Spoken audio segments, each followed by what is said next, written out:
So if you don't really want to be on the video, I advise you to just minimize your video and you will disappear. So our hope today is to spur conversation and ideas, to build solidarity and understanding, and to do good theory and good sociology. And so to that effort, I'd really like to introduce our panelists today, who will respond to Raewyn Connell's wonderful, distinguished lecture from yesterday, Theorizing to Some Purpose. So I should say Fred made a wonderful introduction of Raewyn's life and work yesterday, emphasizing the continuities that have informed the arc of that work. He also drew attention to Raewyn's most recent book, Research Politics and Social Change, 2023, with Melbourne University Press. It's a wonderful read, and it pairs work across themes from different parts of the Connell corpus. It is, in fact, a Connell reader, as Fred said, and I recommend it to you warmly. I'm deep into it and have already been pulling out chapters and pieces for various purposes. And I actually find, Raewyn, that your work is fantastic for my students who are not advanced students, because they can actually get into big ideas very, very quickly. And I really appreciate that feature of the writing very much. So today our panelists are going to take up topics that mirror the thematic structure of that work. We're just going to kind of go in order. And I'd really like to introduce them to you. So first is Michael Musa, is Professor Emeritus of the Sociology of Gender Relations at Dortmund University, TU Dortmund. His research focuses on masculinities and fatherhood. Other research interests are family relations, sociology of the body, sociology of knowledge, and qualitative research methods. He's currently leading a research project on the question of how parents' expectations of their children's development are gendered. Second, we welcome Remy Lowe. Remy's committed to cultivating culturally responsive educators who can work in diverse contexts. This informs their teaching, research, and consultancy, which focuses on two dimensions. First, Remy examines the social and cultural factors that shape experiences of education. And second, they explore practices that foster responsiveness, including contemplative practices from different traditions. Remy is Senior Lecturer in Education Studies at the University of Sydney. Third is Jeremiah, who's an Associate Professor at the School of Social Sciences, FVG, Rio de Janeiro. So that's the Economic Research Agency. I looked everything up. Joe is also serving as one of the vice presidents of the history of sociology at the International Association. His main areas of interest are the history of sociology in the global South and social theory. So I'd just really like to say welcome and thank you so much to all of our panelists today. So our format today is one where we're going to offer about 20 minutes each to each panelist to engage with Raewyn's work. And I ask actually that we hold questions to the end, where I hope we'll be able to have a more general and wider discussion with everybody on the chat.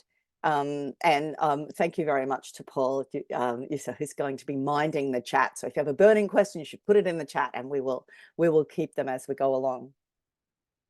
Just one more comment from me. I'd like to again thank Raewyn for her lecture yesterday, and also again for the wonderful recent book that shares her work over a long career. And I'd like to say to Raewyn too how inspiring it is to celebrate her life's work a little bit here today, and in particular her academic career, which has produced such useful social knowledge in connection with organizations, social activism, and in the service of much needed and desired social change. One small appreciation I'd like to share is that I'm one of many who has been impacted by Raewyn's life and work over a long period of time. As an undergraduate studying politics at the University of Queensland in Brisbane, in Australia, a fundamental text for me, and one of the very few that focused on Australia at that time, was Working Class, Working Culture, which is excerpted in the book. Later, as an assistant professor in the United States, self-selected into global divisions of labor, whose structures I saw only dimly, right? I found the work on gender and power and on hegemonic masculinities and hierarchies of masculinities absolutely indispensable for teaching at one of the oldest women's institutions for higher education in the world, now a proud gender diverse women's institution where I still teach. Now, as my hair gets grey, I just sent out the chapter on universities of hope from the Good University to my theory students, and I'll be teaching chapters from Southern Theory in a few weeks, which speaks to me as an Australian who went to the metropole like so many others. So I want to offer my appreciation to Robin, who has shaped me and wouldn't even know that I was here necessarily, and has helped me see further over a long career. So thank you, Robin. So now to our panelists and their engagement with the meat of Connell's work. I offer the floor to Michael Musa to offer comment, ask questions, and to start us off. And then I hope we can move to Remy and then Jua as we move organically into the conversation. Thanks.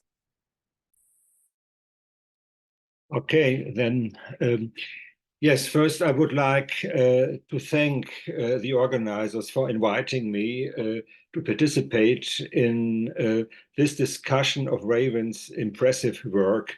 As Eleanor mentioned before, one main focus of my research is on masculinities.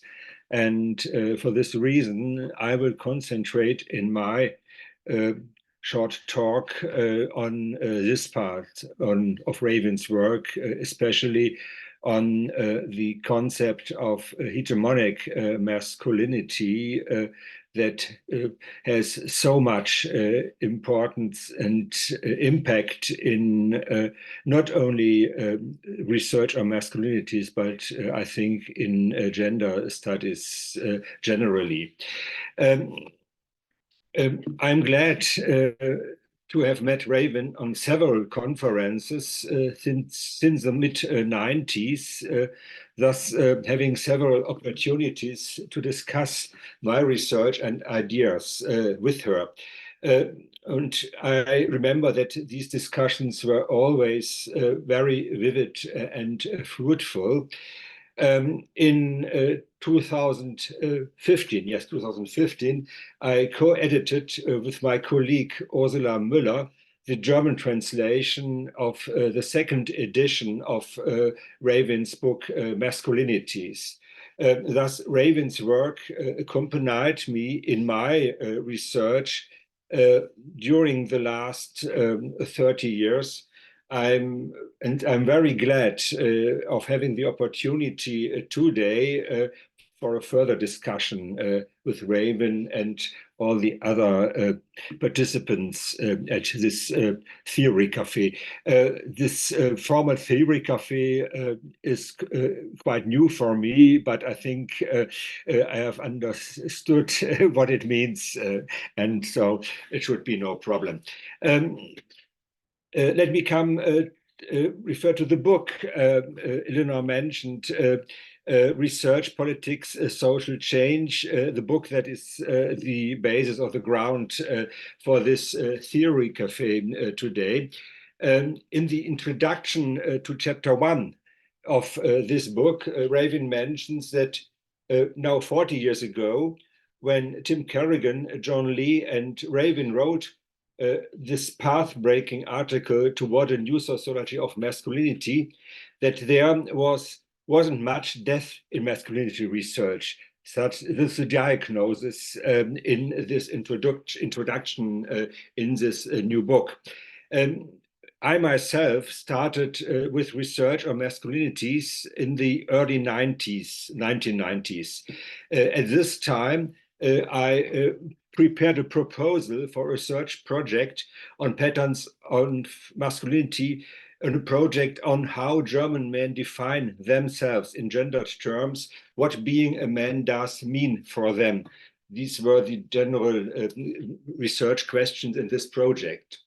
30 years ago, when we did this research project, there was very little research on masculinity at all in Germany. In developing a framework, a theoretical framework for the project, and especially in interpreting the data that we collected in group discussions with a broad spectrum of men, the concept of hegemonic masculinity proved to be very, very helpful. And this continued until the present, for example, in two research projects on fathers' involvement in childcare. When going deeply into the data of these projects, the data were gathered in interviews with couples who tried to establish a gender equitable division of labor, and couples who share parental leave. When we go deeply into the data, it proved that even in cases of a more or less caring masculinity, hegemonic masculinity still is present. It is at least present as a cultural ideal that caring fathers cannot simply ignore. They struggle with it, and this causes ambivalences and insecurities among men. And I think this is an example that shows that, to my understanding, the concept of hegemonic masculinity is very helpful, even when other forms of masculinity are under discussions, for example, caring masculinity. I will come back to this point a little later. So in recent times, some new concept of masculinity, for example, caring masculinity, entered the field of masculinity research and theory. For me, as I tried to explain before, hegemonic masculinity is still a very fruitful concept. I think that the question of how hegemonic masculinity relates to other, more recent notions of masculinity could be a discussion point later on. Before I go further into this point, let me make another remark that refers to the theory lecture yesterday. Yesterday, in this theory lecture, Raven argued for research-based knowledge formation. This is a further reason why her works attracts me, why her works has some influence on my own work, on my own research. And this argument for research-based knowledge formation, I think, corresponds to my understanding of doing sociology that is influenced by the approach of grounding theory in empirical research. Perhaps we can discuss this point later on. That is not only referred to the topic of masculinity, but it is a general topic. I think that is quite important in sociological theory and methodological discussion. The question, what research-based knowledge formation does mean in methodological terms. I would be interested to hear perhaps something more about this methodological aspect in Raven's work. But now coming back to the impact of the concept of hegemonic masculinity on my research. There are two main reasons for this. First, because of its theoretical foundation in Antonio Gramsci's theory of hegemony. With this foundation in Gramsci's work, the concept of hegemonic masculinity is anchored in social theory. And to my understanding, this is a difference to a lot of other notions of masculinity that in recent times entered the scene. For example, the term alternative masculinity or flexible masculinity.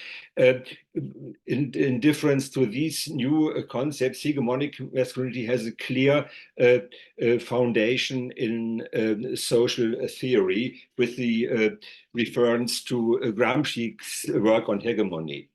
That is, as I said, one reason why the concept of hegemonic masculinity has much impact on my work. And the second reason is that hegemonic masculinity is conceptualized in Raven's work, as I understand it, as a double relation of dominance and distinction, as a heterosocial and homosocial relation of dominance and distinction in relation to femininity and in relation to other patterns of masculinity, to remember complicit, subordinated, and marginalized masculinities. In interpreting my data in several research projects, I learned that only that kind of masculinity can become hegemonic in relation to other masculinities. Only that kind of masculinity can become hegemonic that not only dominates other masculinities, but at the same time constitutes men's dominance over women. I think this is a crucial point that is often forgotten when any kind of male dominance is named hegemonic masculinity. I think this is a false attribution, and it stands for an inflationary use of the concept. Not all kind of male dominance can be understood as hegemonic masculinity. And it's very important to look at this double relation of hegemony that I mentioned. The concept of hegemonic masculinity was of crucial importance not only for my research. It contributed a lot to establishing the field of studies of masculinity as part of gender studies. So being subjected to critical discussion from the beginning, or perhaps because of this critical discussion, the concept became very soon the leading category in masculinity research and theory. When Kerrigan, Connell, and Lee developed the concept 40 years ago, as I mentioned, in the mid-80s, they did it against, to my understanding, they did it against the backdrop of gender relations that were anchored in the gender order of industrial society. Also at that time, the women's movement was fighting against this gender order. The traditional division of labor between the sexes and the hierarchies connected with it were still largely effective at this time, at least in Germany in the 1980s. For example, the difference of the employment rates of men and women in Germany was at that time 30%, and the figure of the male provider corresponds to the reality in the majority of German families in the 1980s, when the concept of hegemonic masculinity was developed. As we all know, since then, gender relations changed a lot. The employment rate of women increased. The average qualification level of women is higher now than that of men, at least in Germany. The number of families with a male provider is decreasing. Fathers are more and more confronted with expectations to engage in childcare. Another aspect, employment became more and more insecure and precarious, not only for women, but also for a growing number of men. This means that a very important institutional ground of male dominance tends to break down. Secure employment relationships are a very important ground for the traditional position of men in the gender order. And this security is fading away a lot. Another relevant change is the growing acceptance of homosexuality and gender diversity in many societies. Also, there is a strong struggle against this, especially from right-wing political parties. But if we look at, for example, Germany, gender diversity becomes more and more accepted, for example, in regulations like marriage for all, not only for men and women. And we see these changes in the empirical data, in own data in for several research projects. Let me give a short example. In the research project I mentioned before, done 30 years ago, we heard often statements like the following one, referring to the figure of the male provider. A working class man said, I quote, "It has been this way since ever, why should I change it? Simply this statement, it is so since ever, why should I change it? In a project done few years ago, we did not hear such an argument anymore. That does not mean that respondents nowadays do no more refer to the pattern of hegemonic masculinity. This pattern is still present, but in a different way, in a way that I would call less self-evident. Although in this new study, a lot of men refer to the figure of the male breadwinner, but this is accompanied by justifications and relativizations. For instance, one policeman said, I quote, "This may sound like the classic role model, but it's not what it's supposed to be." Another man said, "Sorry, I have rather conservative image as a provider." Hegemonic masculinity is still effective, but it is something that must be defended, that is no more self-evident, that is no more so much taken for granted as it was 30 years ago among a lot of men. Looking at these developments, the question is more and more raised whether hegemonic masculinity is still an adequate concept for describing and for theorizing gender relations and masculinities. Thus, it is not surprising that some new, more or less elaborated concepts were brought into the discussion in recent years. To mention only some of them, alternative, flexible, inclusive, caring, hybrid masculinities. There are some more, but I will not mention all of them. Some of these new concepts are understood as an addition to hegemonic masculinity. Others are claimed to be a counterpart to hegemonic masculinity. This latter one is especially the case with the concept inclusive masculinity developed by Eric Anderson. He argues that because of decreasing homophobia, the stratification of men become less hierarchical and that more diverse forms of masculinity become more evenly esteemed. So far, Anderson. According to Anderson, hegemonic masculinity is no more the only legitimate pattern of masculinity. Instead, there would be, so Anderson, there would be a harmonious coexistence of multiple masculinities. It would be interesting for me to hear how Raven assess the argument of Anderson. In my own research, I found also multiple masculinities, but these multiple masculinities are not in a relation of equality. There are still hierarchies and structures of powers among them. Another widespread discussed notion is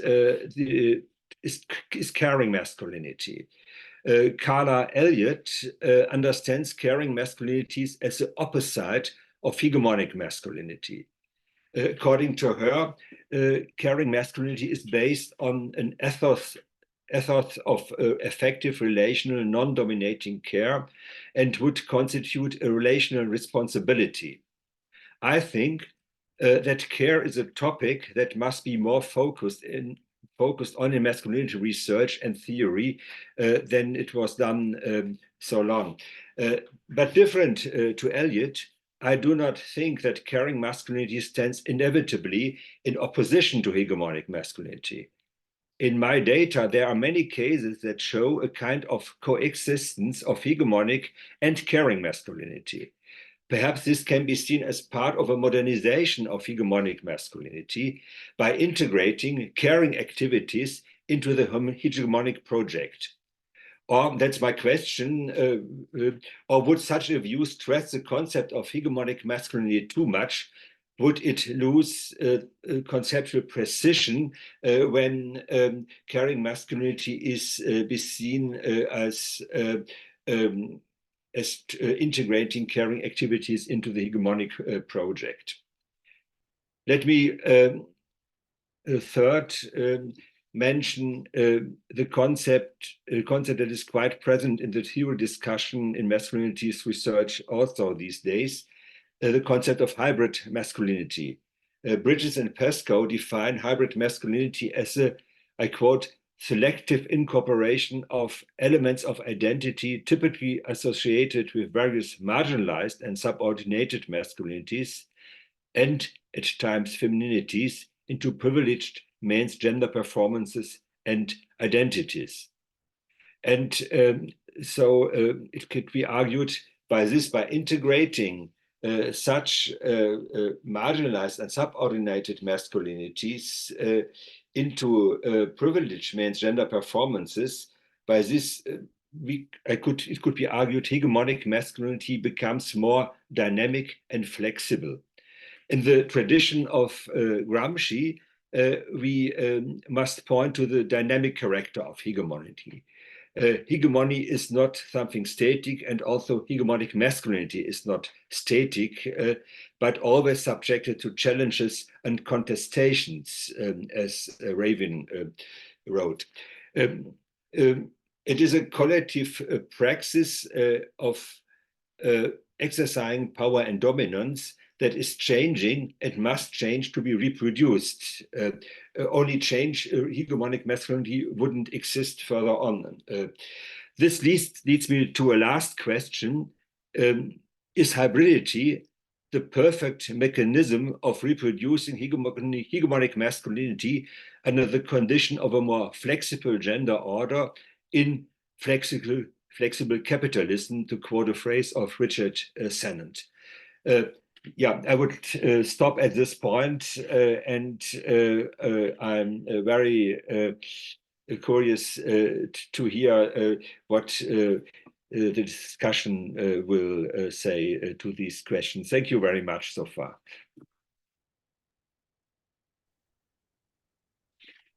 Thank you.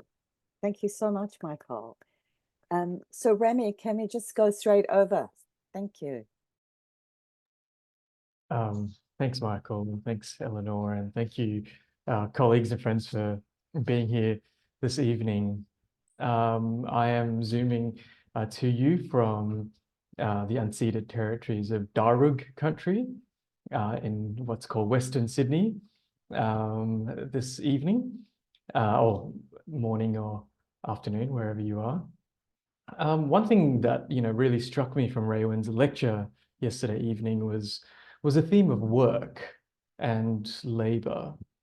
And so I want to acknowledge that my very existence, the very air I breathe and the water I drink and the land that I walk on, is the product and is made possible because of the work of countless generations on the lands that I currently live on.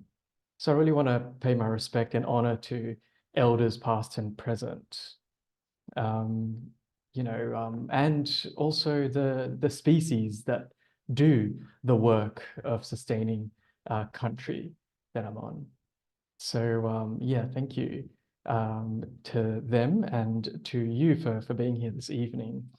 Now, the very idea of doing what Frederick did an amazing job of yesterday, which is to summarize or try to summarize Raywin's work, is not something I'm going to try to do, not even in the little subfield of education, especially when Raywin's just sitting there. I think there are fewer, scarier things to do for me. So what I will do is perhaps tell you a little bit about how I have encountered Raywin through my career, and map some of her work in education through my encounters with her work. And I guess suggest that a lot of Raywin's work in education and a lot of her theorizing on education is a product of her work. So, like many of you, I suspect, you encountered Raywin first through her writings.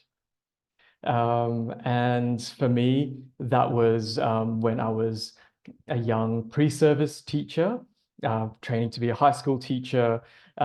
Late nights I would spend in this Sydney institution called Gould's Books. Long live Gould's Books. If you've ever been to Sydney, you remember this bookshop. It used to be housed in this old, basically warehouse two-story warehouse that was so dusty and moldy. It really was good for training your, your allergy defense.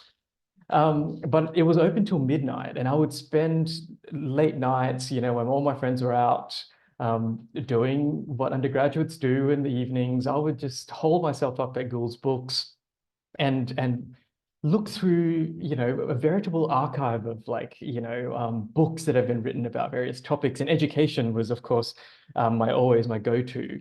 And it was there that I encountered two books on the shelf from Raywin, Making the Difference and Teachers' Work. And there were just such an insightful, introductions to how inequalities in making a difference, especially how inequalities really played out in the education system, that really helped prime me for the types of schools that I would soon be teaching at. And I must say, it was really helpful because I spent a portion of my time in, mid-tier kind of private school, but most of my teaching career was spent in public schools in Western Sydney. And Raywin's book, even though it was written in the 1980s, really kind of unlocked a lot of my experiences as I taught in those schools. And Teachers' Work, of course, which is a recurring theme in Raywin's educational writing, just a real sensitivity to what good teaching practice entails, but also the increasing encumbrances, the increasing technical kind of accreditation mechanisms that are put on teachers to justify the types of work that they do, and in a way try to press them into shape of what good teachers are supposed to be like. And that really came through in Raywin's 2009 article, Good Teachers on Dangerous Ground, which by that point I was out in schools teaching, and I was part of that wave of teachers, of junior teachers at the time that Raywin was writing about, teachers who had to prove that they could teach by, ticking a lot of new boxes and having the burden of accrediting myself, even though I've been through university, having to constantly prove and document that, really I was an okay teacher. So that was quite a cathartic read. And as a young teacher burdened by all this accreditation reporting requirements in the late 2000s, I found that a cathartic read. It's also the reason why I prescribed it to a lot of my students, who keep coming back to it actually in their writing subsequently after first year. And often it pops up in honors theses when regarding Teachers' Work. So that was my first encounter with Raywin. Like many of you, this Raywin that you meet in her writings, this Raywin that you kind of talk to in your mind, this Raywin that you find insightful and cathartic. And then I've actually had my first person encounter with Raywin at UQ.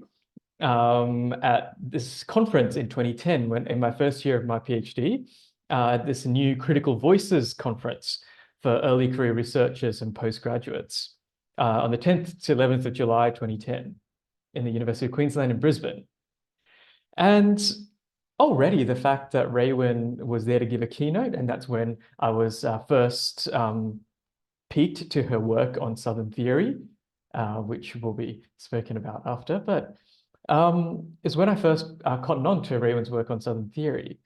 And we'll talk about Southern theory later, but I think what super impressed me was how many, I think Frederick, was it said yesterday, possibly Australia's, almost definitely Australia's most famous sociologist, going to an early career and postgraduate conference to speak to us about their latest work and to sit in sessions and interact with us on our work. That's pretty impressive. And I think that is an important piece in kind of understanding Raywin's work around education and higher education. And so that was my second encounter, a lot more proximate than just reading her books, actually getting to be in the same room as Raewyn Connell. But, I think I said thank you to her after her keynote and smiled a few times, but never really kind of had the courage to strike up a conversation. And my third meeting and encounter with Raewyn was since I started teaching at the University of Sydney in 2015. And since then, we've, found ourselves in the same room on various initiatives and events. There was a social justice seminar series that Raewyn kicked off for us in the School of Education that brought together really a whole bunch of scholars to think about, what is this thing we call social justice, right? It's a term that most of us in this room today would be, quite happy to be for, to kind of incant to say that we're for social justice, but what actually is social justice? And so, for about, 10 weeks or so, pairs of us would present on this topic of what is this thing called social justice in education, and what is it that we're actually trying to do, and what are the challenges and difficulties around this concept. And imagine trying to do that while Raewyn was sitting in the room. But we all did it, and Raewyn was extremely generous and helpful in her feedback. Of course, also learning from Raewyn's wisdom in the National Tertiary Education Union. Raewyn's a life member of the NTEU, the union. But just listening to Raewyn's strategic and tactical advice on various things happening in the university through union channels was extremely helpful and instructive for me as a junior academic. I could go on and on about Raewyn's, work at the university and how we kind of cross paths in my time there. But I just really want to tell one last story that I think really crystallizes Raewyn's work with us. And so, as all of us know, in 2020, and we were all subjected to quite a serious lockdown, COVID lockdown. And in Sydney, we were under lockdown for close to 4 months. And in that time, we have a critical theory reading group run out of education and social work at the University of Sydney. So we wanted to keep the reading group going, and so we did it on Zoom. And we decided that year that, we didn't know we were going to be locked in for a year. I don't think any of us did, but there we were. We decided to read The Good University. And I'm really grateful that we chose that text because, number one, we were locked in for 4 months. And at that time, I think it felt like everything was up in the air in higher education, didn't it? But I'm sure it was for all of you as well. It felt like a lot of things were up in the air. There was a lot of confusion about how we go forward. There was a lot of questions being asked about what actually is education, what are our priorities, where does the money come from, can we do without students, how important is teaching, and so on. And Raewyn's book was extremely both inspiring and energizing for that time, cathartic in its way, and inspiring because it gave us a sense of, what did we want universities to be after we came out of this crisis, this pandemic. I'm not sure that universities really landed where Raewyn might have wanted us to after the crisis. But I do think the lessons from the crisis are still being reflected on and learnt. I don't know about you, but I always joke with my friends that I'm a slow cooker, I'm not a microwave. And so I think, often, I think after the pandemic, we all rushed to kind of go back to business as usual, and sometimes in a more extreme way, say at my institution at Sydney University. But I do think some of the lessons we learnt and some of the solidarities that were created and some of the initiatives that were germinated in that time I think still are being seeded for something perhaps better in the future. But that's not the story I want to tell. So after 2020, we read this book, and in 2021, we decided to run a seminar with Raywin, much like this one, where, you know, 3 postgraduate students who are members of that reading group wanted to each respond to Raywin's book, especially on teaching, research, and professional work, which were the 3 planks of university work and labor in her book. And each one of these young scholars, one from Taiwan, one from India, and one from Australia, really just wanted to bring their experiences and their work into dialogue with what they read in Raywin's book. Again, true to form, Raywin said yes, very generously and enthusiastically, and turned up. And not only did Raywin turn up, as you all know, as we can see from Raywin there, Raywin really opened herself up to learning from these young scholars and the perspectives and experiences that they brought. And in a very quick way that I can't do because I'm a slow cooker, Raywin responded in ways that really encouraged deeper and wider inquiry, not just for them, but I think for her and for all of us as a collective effort to think more deeply about some of those questions. You know, what is university teaching? What models are there? What constitutes university research, and how might it be articulated to different political regimes? And what is professional work and its relation to other forms of university labor? I'm very proud to say that that dialogue between Raywin and the 3 young scholars is now published as a chapter in an open access book about using social theory in higher education, which I'll share the link for in the chat box after this. But you can really see Raywin's engagement. So I'm not just flattering Raywin because I'm intimidated that she's just right there on the right of my screen, but you can really read the generosity of response. So just to finish up, I guess this is what I'd like to say and then to ask to Raywin.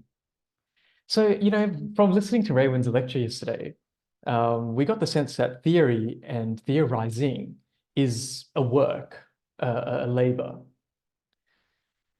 If that is so, then I guess I've had the privilege, just ever so briefly, of witnessing how Raywin's sociological theories have arisen, at least in part, by her work as an educator. So Raywin doesn't just theorize and write about education. I've seen, I think, Raywin's work as an educator, and I think most of us would have been recipients of that work of Raywin as an educator.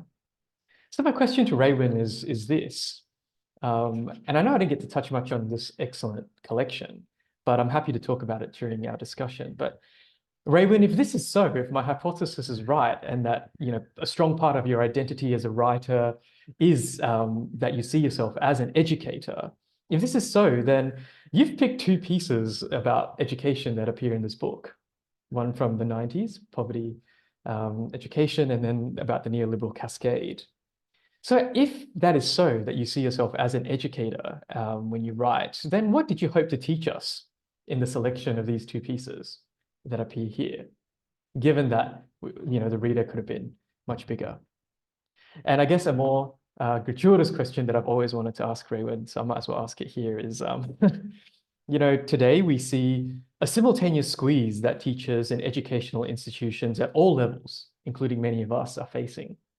On the one side, the constant push to try to turn teaching into a kind of technical delivery of information, on the one hand, and then simultaneously AI and the automation of many teaching functions and educational functions.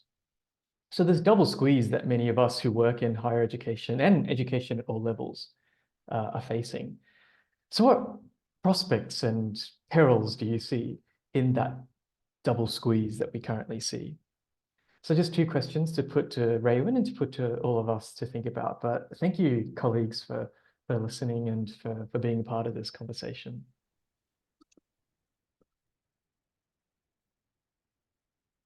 Thank you, Remy. And now we just go right over to Jua. Take it away. Hello, good morning from Rio. I'd like to start by thanking Frederick, or as we call here, Fred, for inviting me to this meeting and for providing an opportunity to see Raven once again. So I raise my cup of coffee in honor of you, and I wish all the best to these new activities planned by this research committee. Eleanor asked us yesterday, I guess, about the impact of Raymond's work in our research agendas and careers. And I think Remy did a wonderful talk about this. In my case, it was the book on Southern Theory that made a huge impact on me. I bought it in 2008 in London, which is not really a global South capital. 2 years after finishing a PhD on the role of geographical imagination in Brazilian social thought. And at the time, I was beginning a research comparing sociological discourses in the global South. And Raywin's book was enlightening. So 2 things in that book resonated with my own interest. First was the scope of her analysis, which dealt with very different intellectual traditions across the South, from Latin America to Southeast Asia. And this was a much welcome precaution against the dangers of national traditions and mosaic sociology, And the second was the fact that Raywin was a sociologist, is a sociologist, and is interested in exploring sociological ideas. This may sound foolish, but we must remember that many post-colonial theories do not seem much interested in engaging with sociology as a discipline.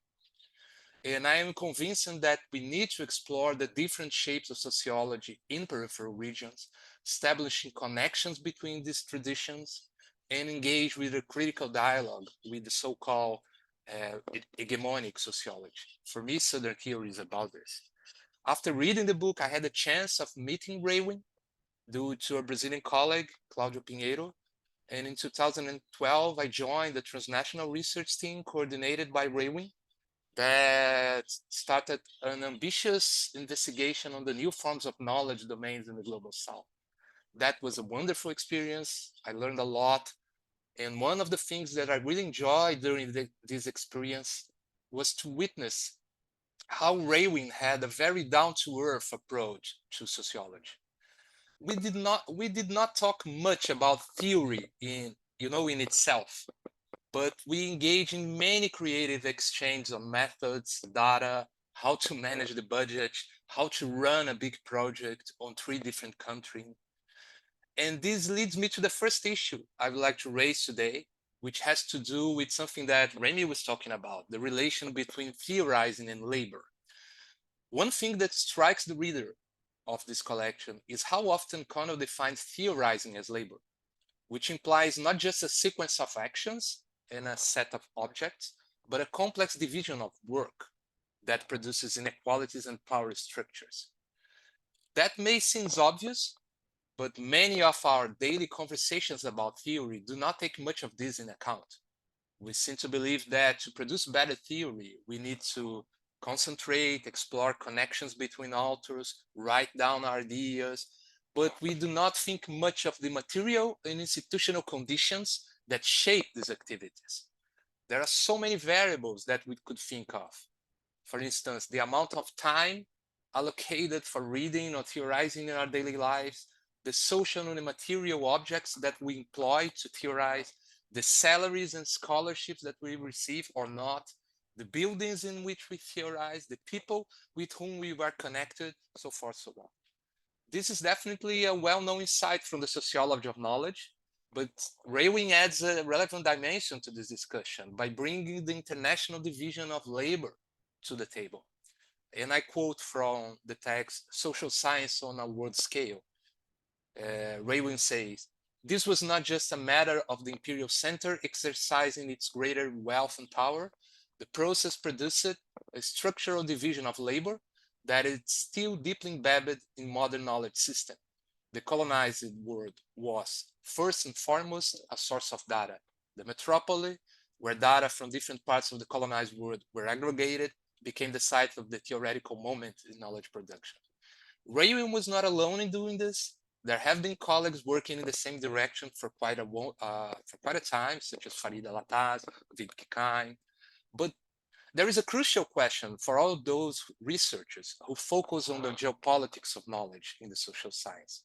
And this would be a first question, which is, how do you connect such macrostructural variables to explain process of intellectual creation? If the periphery is a social space shaped by global structure, how can we understand the diversity and variety of theories that emerge in this space? How can we establish a sociological link between the global division of labor and the concrete practice of intellectual work that may assume very different shapes across the global south?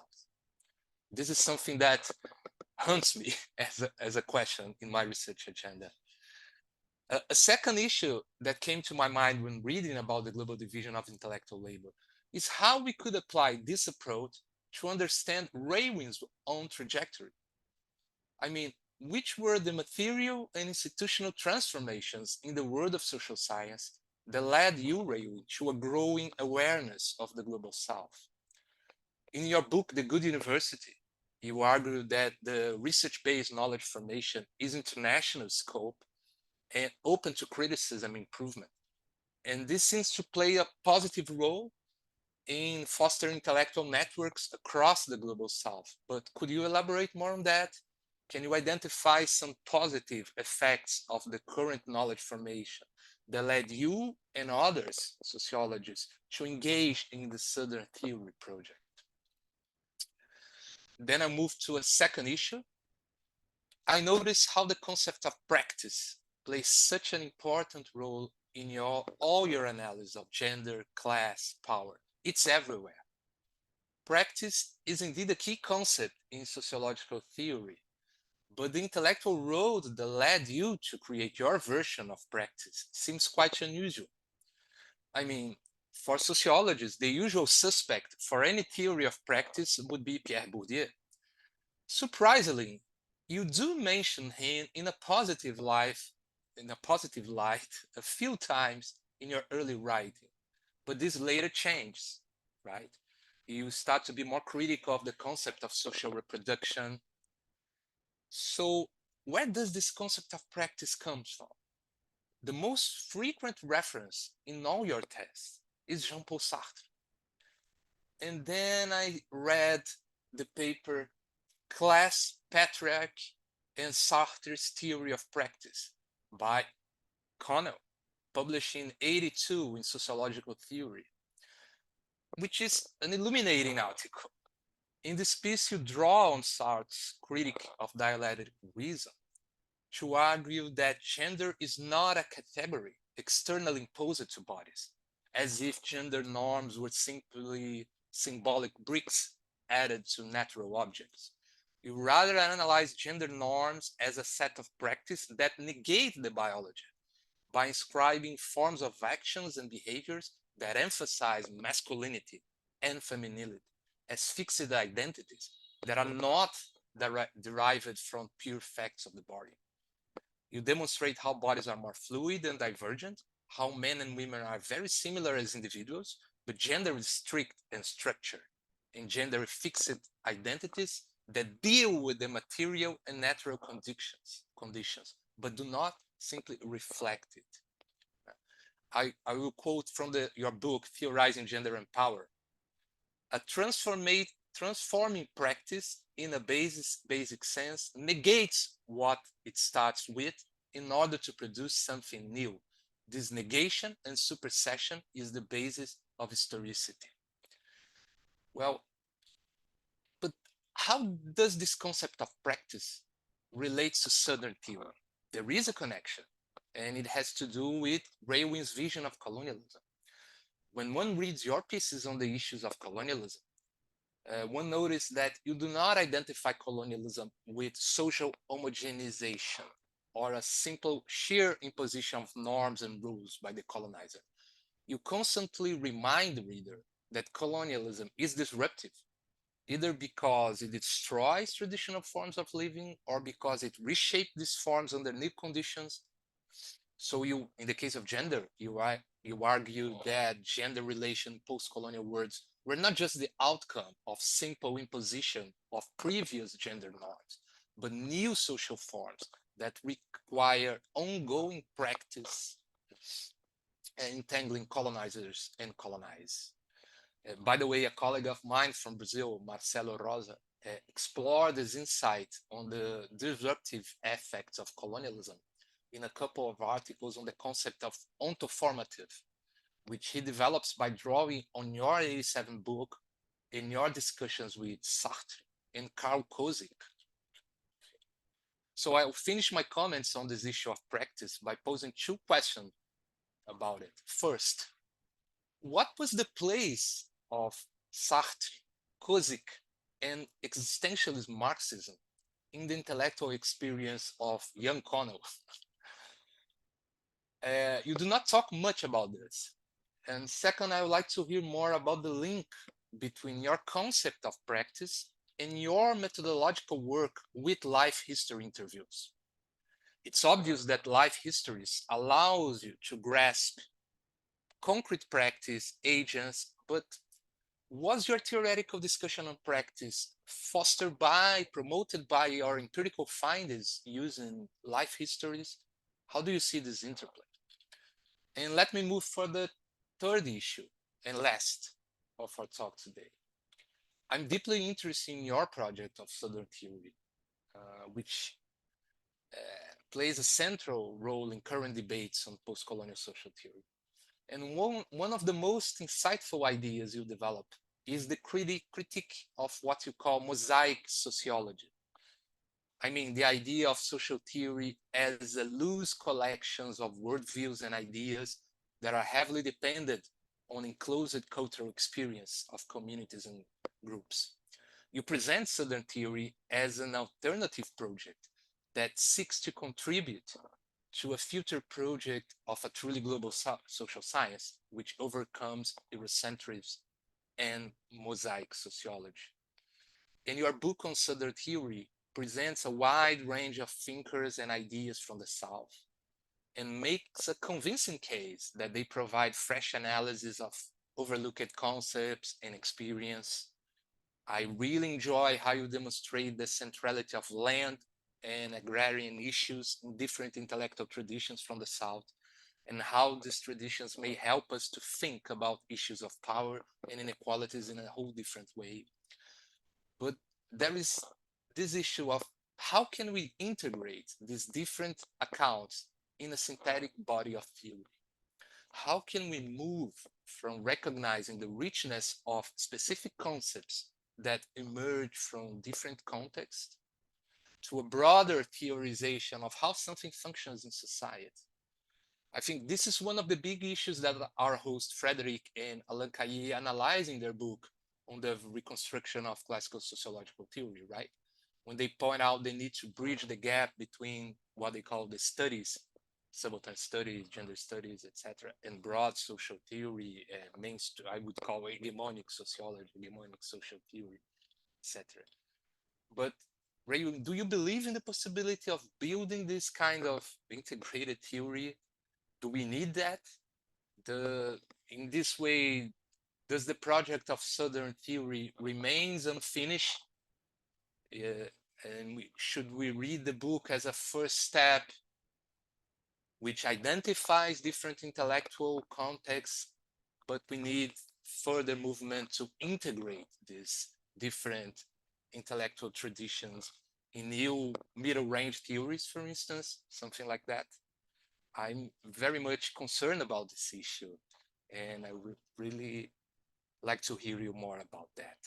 So I prepare a very short comment, but with these three things in my mind: theorizing in labor, and how does the research-based knowledge formation shaped your own encounter with the Global South, the concept of practice, and your early readings of Marxism, and then this, how do you see the project of Southern theory relating to general theorization? So thank you very much for this opportunity, Frederick and Eleanor, and I hope the comments kick out a good discussion. Lovely. Thank you so much. I am wondering now, Rowan, if you, wow, that was a lot, right? Whether you would like to take a moment to respond, as you will. And we really do encourage people to ask questions if they have questions as well in the chat.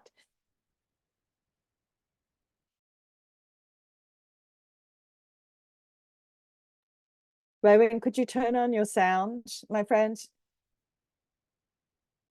Yes, that would help. Sorry.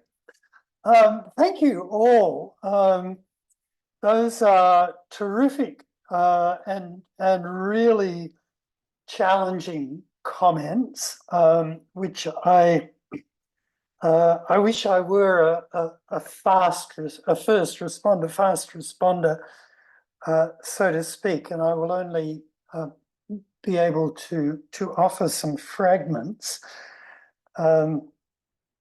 But coming first to Mikhail's remarks about the field of studies of masculinity, and I might say that I looked to him especially for raising, if you like, the theoretical level of that debate to a remarkable extent, that his own contributions in that field connected the debates happening within gender theory to large and powerful debates and thinking about processes of modernization, for instance, in a way that no one else had been able to do. Much of what you say I entirely agree with and appreciate. I think you put your finger on an absolutely crucial point about notions of hegemony in relation to gender. That the notion of hegemonic masculinity itself has that double character that you mention, of implying relationships both with other masculinities, which is the usual way that it's interpreted, but at the same time, and sometimes through the same motions, a relationship with women, with the situation of women, and thus with the history of a patriarchal gender order.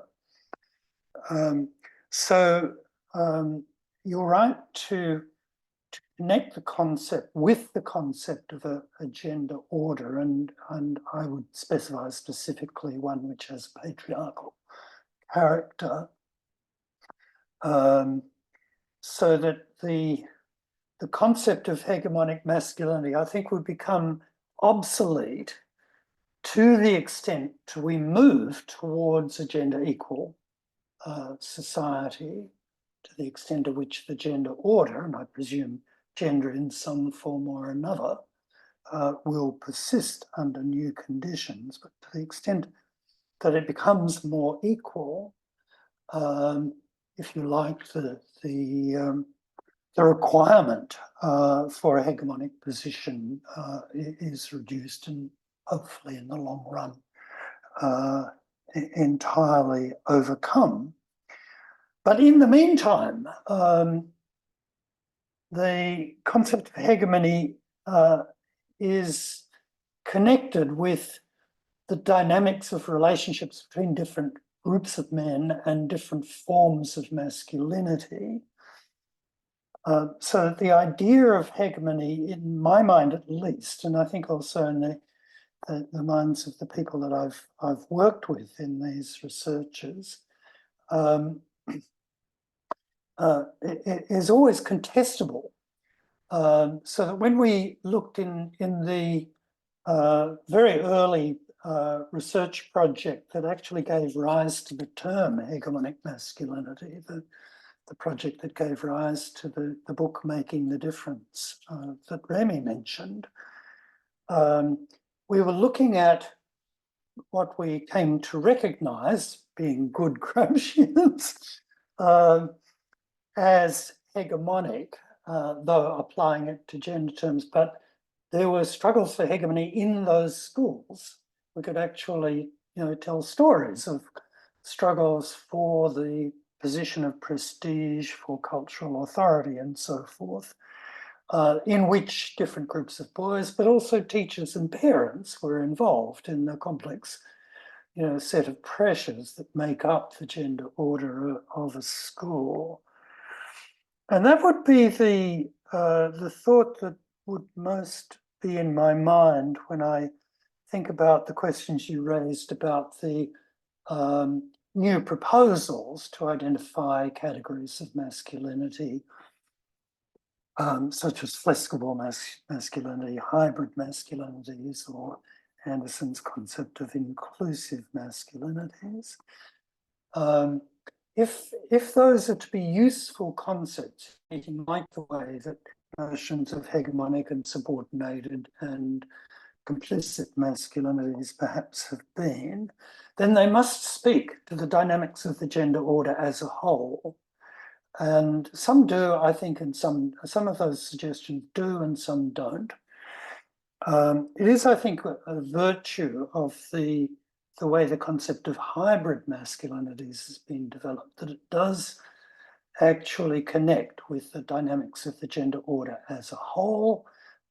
It speaks to potential changes in the relationship between men and women in a way that other concepts, including that of inclusive masculinity, don't speak. And therefore I find the concept of hybrid masculinity stimulating and useful to a much greater degree.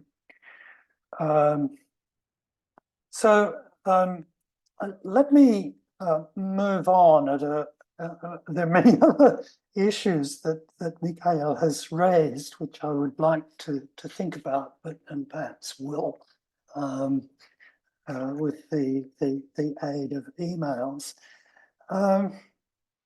But I want to pick up one remark that he made about his relationship with my conceptual work and research in the field, that it had accompanied him.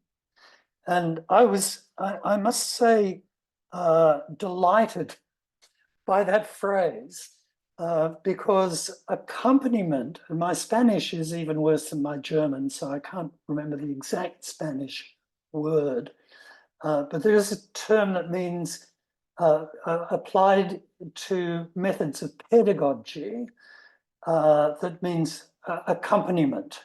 Pedagogy as accompaniment, not as instruction, not as control, not as social reproduction, but as accompanying a process of learning in the way perhaps that a pianist might accompany a singer in a Schubert lied. And that brings me very much to Remy's question about my thinking of myself as an educator. Yes, very much so, and that is indeed my family trade. As my great aunt Maud was a teacher and eventually school headmistress, and my father and at least one of my uncles were school teachers who then became academic teachers in tertiary education and so forth. So the idea of being an educator is deeply embedded in my experience and in my ideas of what I hope to do. With the specific question you raised, Remy, about the choice that I made of the pieces in the education section of the recent book, I mean, some of my writings about education have had much wider circulation than those. But I was very specifically trying to choose relatively self-contained people rather than, say, taking a section of a book, which would then lose some of its intelligibility. And I wanted also to connect in a fairly direct way with the large-scale politics of education as they emerged in the time when in Australia, in the United States, in much of Europe, education was part of what was spoken of as a welfare state, supposedly providing services and resources which allowed some redistribution from the inequalities of unchecked capitalism, the 19th and early 20th centuries. But in the course of my career, of course, the Australian welfare state has been to a very considerable extent dismantled. A good deal of education funding has been shifted almost unbelievably from, in terms of the political common sense when I began in the business, has been taken away from working class schools and in effect redistributed to ruling class schools, or would-be ruling class schools, that is private schools. So there has been a startling, to me almost stunning, negative redistribution of resources in Australian education. I wanted to highlight that, if you like, with a piece that was rooted in the earlier period when compensatory education was one of the mechanisms of the welfare state, and one that was rooted in the period of triumphant neoliberalism and market ideology, which is changing the conditions for teachers in the schools and also changing the conditions in which schools as institutions operated.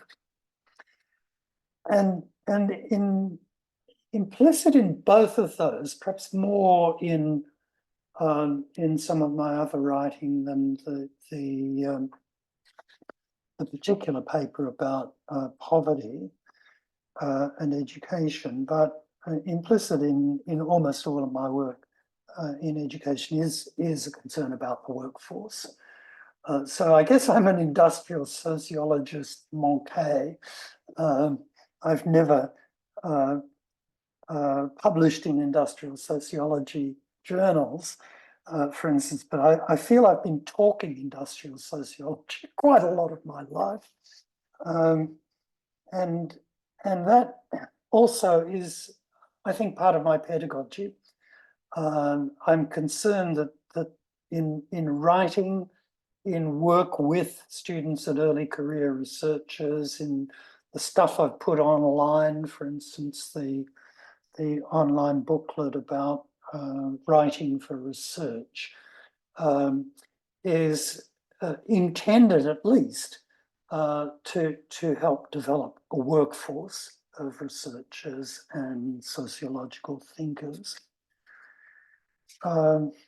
So coming finally to the deeply troubling and very important issues that João has raised, the material conditions of my work changed in the early 1990s in a couple of ways. One, I'd at that stage been working in Australian academia for 20 years and felt I was getting stale in the job that I'd held for longest. I actually took a job overseas after spending a year, a couple of years, in fact, in temporary roles in North America, I took a job in the United States at the same time that the work on masculinities was going global.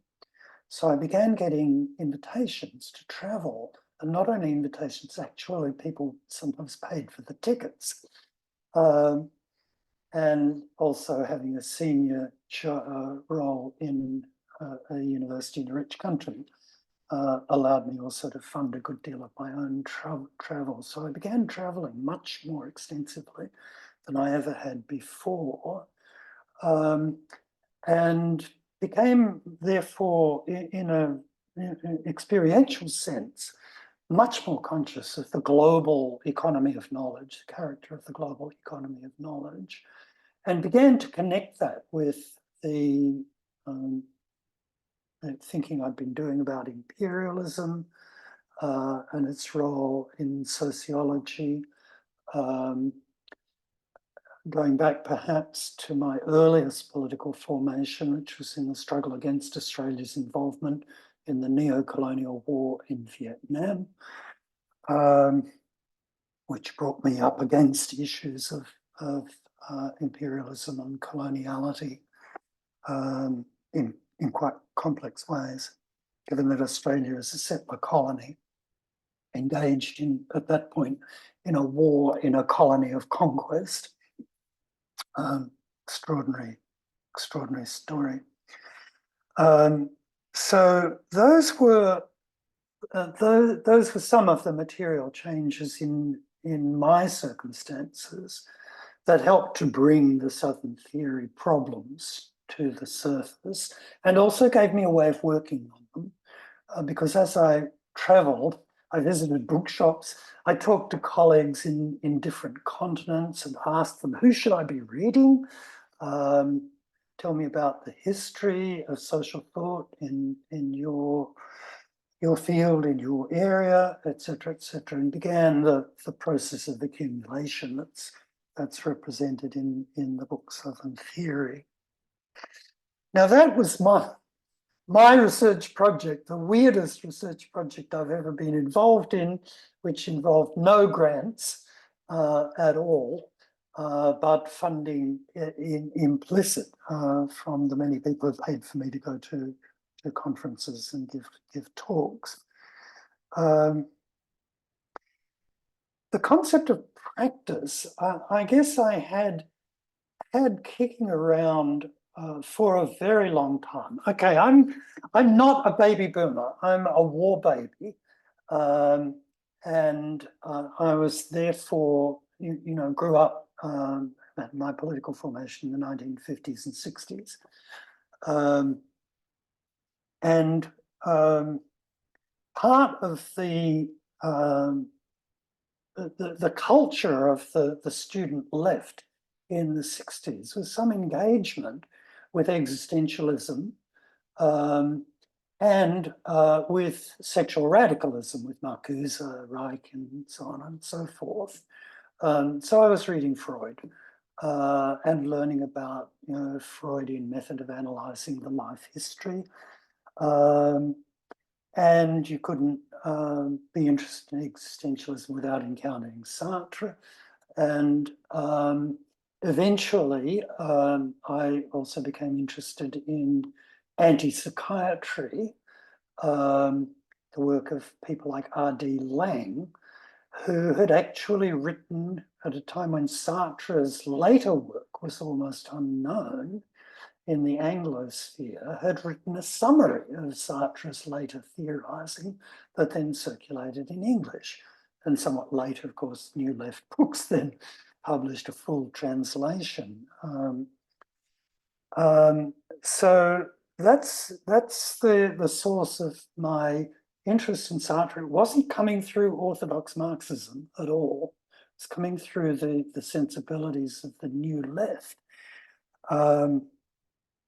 And therefore, I was never a committed Marxist, but willing to take Sartre, Gramsci, Marietta Gui, and so forth for what I could get from them. And I got a lot, I think, I really did find Sartre, you know, was not a very nice man, but and a terrible writer, but nevertheless a creative and an original thinker, and in some ways a model for connecting writing about personal life and personal history, life histories. He actually wrote some life histories, and developed the concept of existential psychoanalysis to theorize it. That was really useful for me in starting that form of empirical sociology, and which had its own tradition, but didn't very much connect to macro theoretical questions, and Sartre did just that. So that's the reason for my interest in Sartre. Having gone through that, I've never felt any urgency about going back and becoming a Sartre acolyte or promulgating that path to other people, but that's where it came from. And it was then easy to connect up with other dissident Marxists like Connell.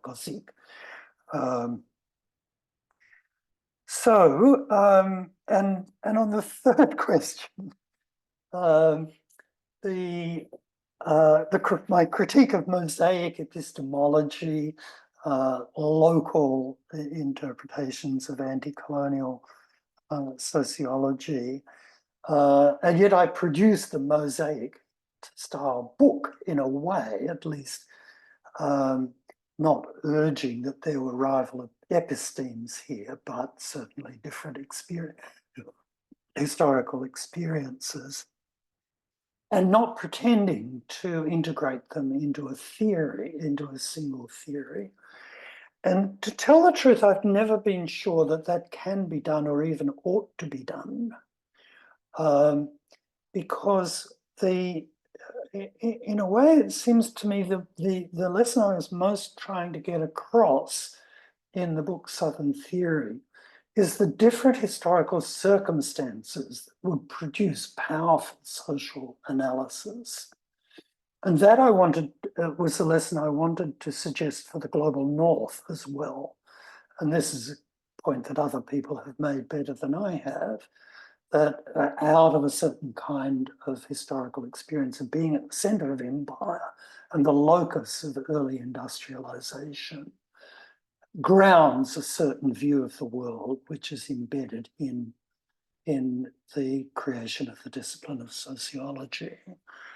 And to overcome the consequences of that, and the notion of classics and the extroversion of sociology everywhere else in the world, we have to quote a famous phrase, provincialize Europe or European intellectual history, and see it as certainly coming from a unique historical experience and a position of extraordinary privilege, but one which can be studied in something like the same way that we begin to understand the relationship between colonial histories and the production of Southern theory. So those are my thoughts. I'm sorry to have taken quite a lot of time, but those points are so interesting and important. I wanted to offer at least a quick a response to them. Thank you.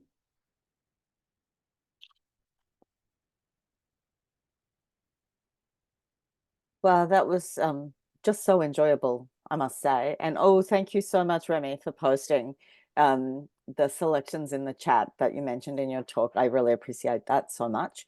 I don't think that so this is a new format, and I don't think that we have collected questions in the chat, I'll be honest, and we're coming up to time.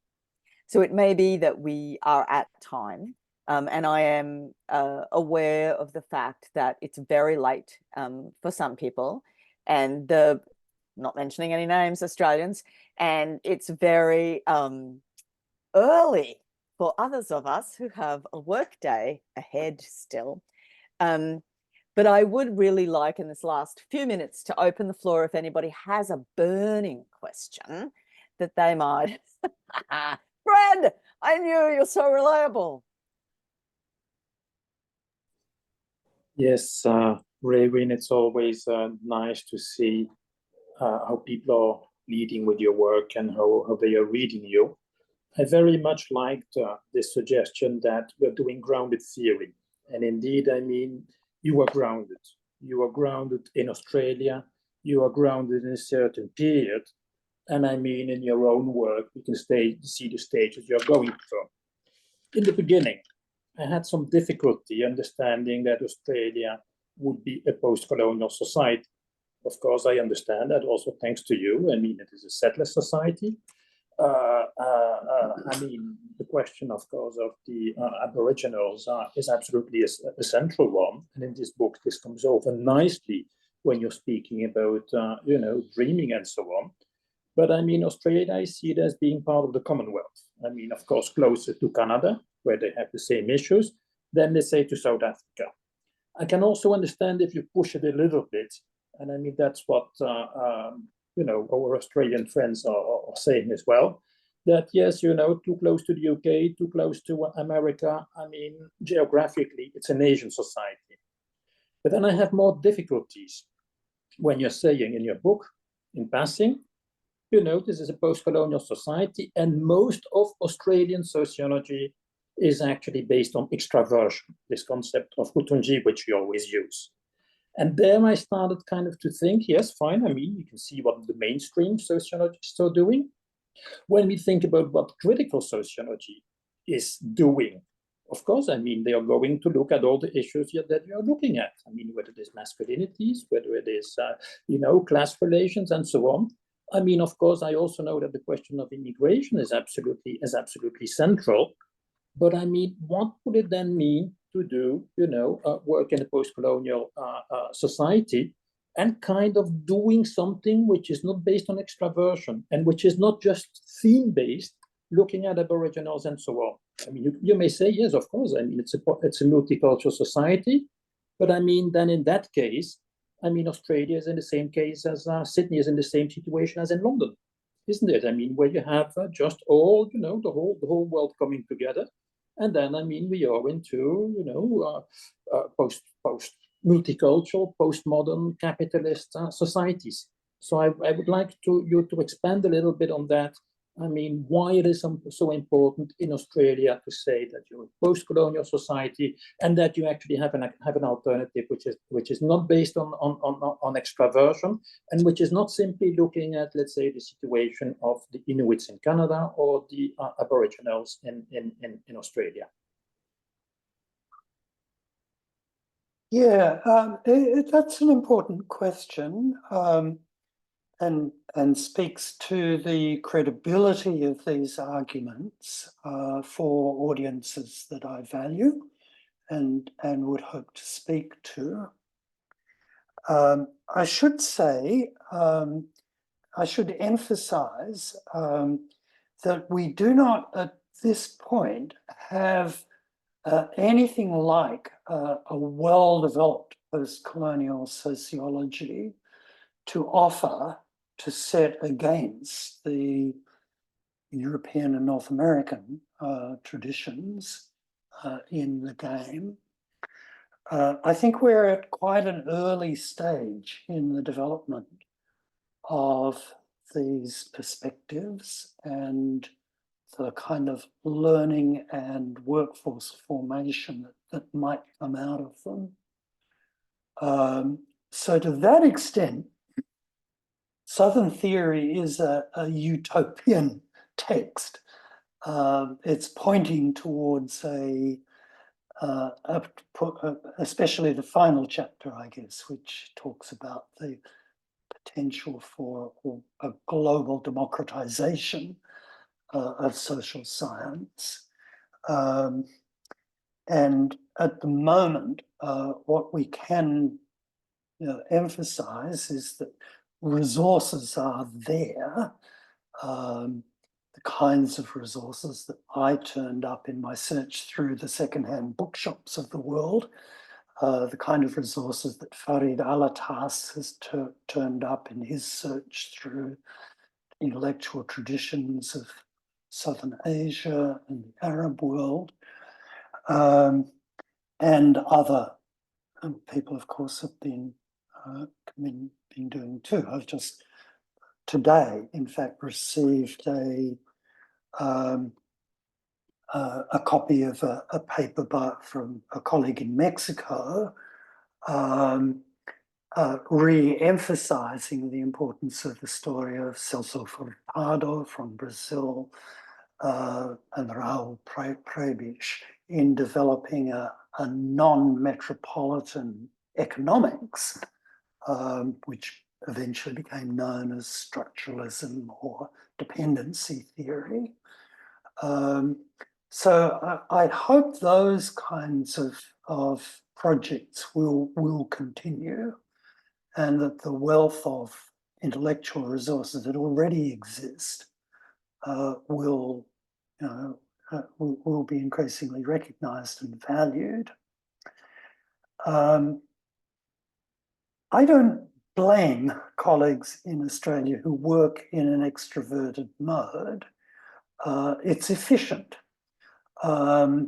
It's the kind of thing which is required by the university system they are now working in.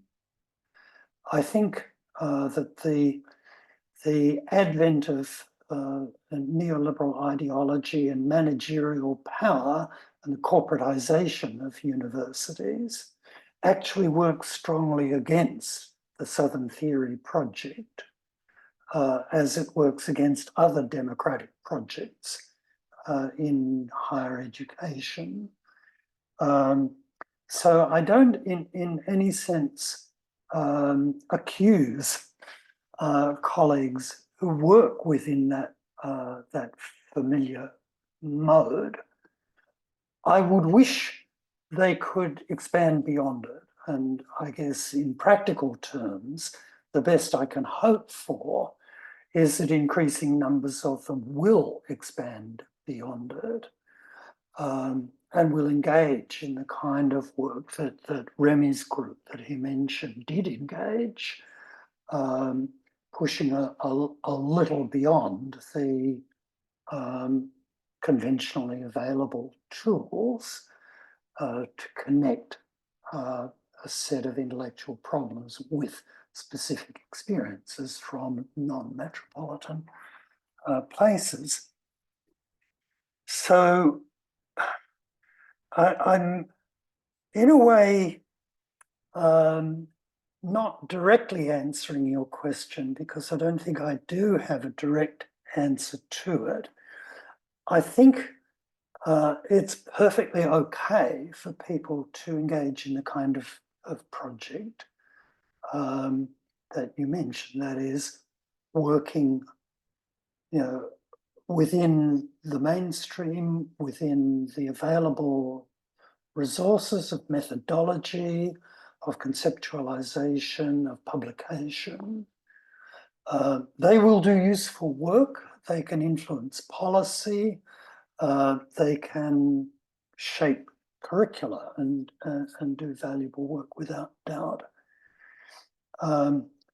But I do continue to urge them that there is more, that the world is wider and richer and more exciting than that model of work would admit, and will open them to. So I hope more and more will be able to add to that, and gradually, hopefully, and it may take generations of scholarship to do this, if we are spared nuclear war and catastrophic climate change, and still have a university system a couple of generations hence. I hope that metropole-centred mode of work will have been incorporated into and therefore transformed by a much broader and more diverse and ultimately more powerful set of intellectual tools that we will have. So that's my line of thought, at least. Thank you. Thanks, Rowan. We have another question actually in the chat that I've been asked to kind of compress and summarize. It comes from our college, Munakono Sakri, I believe. I'm sorry if I mispronounced that, which talks a little bit about or connects Mikhail's comments about masculinity in work on Indigenous communities in India and a very long history of marginalization, I think, of the Nagas, and connects it to Jua's question about the complexities of building a social structure. By that, I think an intellectual social structure that addresses the complexities of the global South. So particularly regarding the protection and conservation of land, there's a very strong growing emphasis within the Naga society on the strong idea of land inheritance by men, which is structured by the legal framework. And that this is increasingly prominent in ongoing Indigenous rights movements.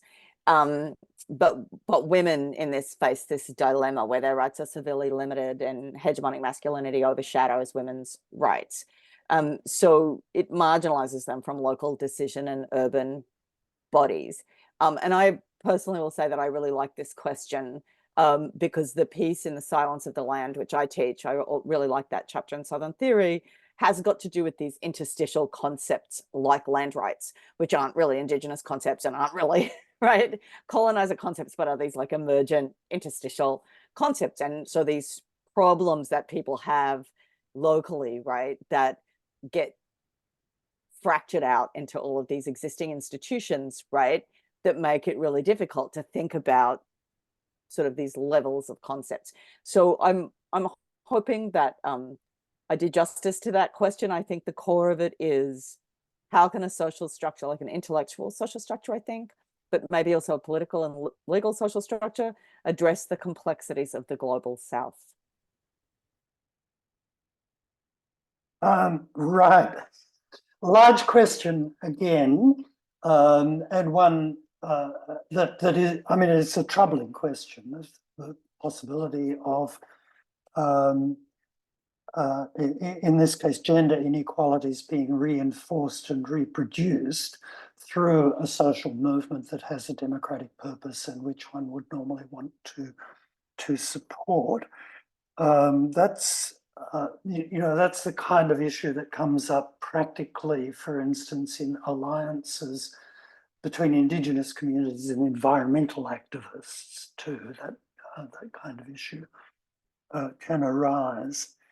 I don't have any general wisdom to offer about that, except to say there is interesting writing about this kind of problem as it comes up in multiple fields. I mentioned in my lecture the work of Pina Agarwal in South Asia, exactly in relation to gender and land rights. And I would very much refer to her work as a useful starting point in grappling with that.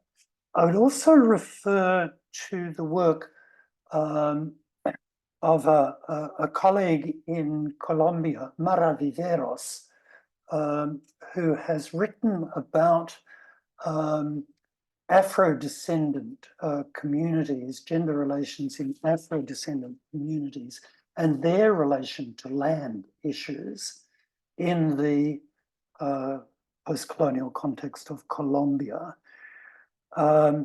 And when thinking, Mara is, among other things, done some brilliant research on masculinities. So coming to the way this might play out in masculinities, it may and does play out, I know, in some African contexts where masculine domination is promoted by some political figures and some academic figures too, as part of African tradition, and therefore to be defended on anti-colonial grounds. And here I would refer you to the work of Kopano Rotele, a South African psychologist who's done wonderful work on masculinities in African communities in Southern Africa, and thought through precisely the problem of tradition in relation to gender inequalities. And, you know, just as a small suggestion, one of the points he makes very strongly is that traditions are never single. There are multiple traditions in any important field of social practice. Excuse me about social practice again. And tradition also can be and is reworked in inventive ways by new generations. If you like to send me an email, I'll give some exact references for those ideas. I think there's a lot of material out there that actually has useful starting points for grappling with that kind of dilemma, and I'd be happy to give people a steer to some of that literature. Thank you so much, Rowan. One of the things that I'm learning in my encounters just over the last few days is how very generous you are. And on that very generous offer, perhaps we should call it to a close. I'm aware how very late it is and people are heading off to work and putting kids in kindergarten and various things in the chat. Look, it's been just delightful, and I cannot imagine a better person, honestly, to have opened this event for us. We've had very nice turnout the last couple of days, and people very engaged and staying for the entire event. I really want to thank you seriously, Rowan, for helping us and kicking us off just so well. And I have so many more questions, but we're all going, right? We're all going off to our actual lives where we do our work. All right. Okay. Many thanks to everybody. I will post this if anybody wants to post attachments with this cafe to the YouTube channel, which I'm not sure everybody's going to go to, but maybe we'll start a little archive. Please do send those materials along to me as well. Okay. Thank you. Thank Bye-bye. you, Next Thank you, time. Frederick. Thank you, Rowan. Bye, Thank you, Rowan. Bye Michael. all. Thank you, Right. Noel. Thanks to everyone. Take Bye, care. guys. Thank you. Thanks, Raven. Hey, Graven. Okay. Bye.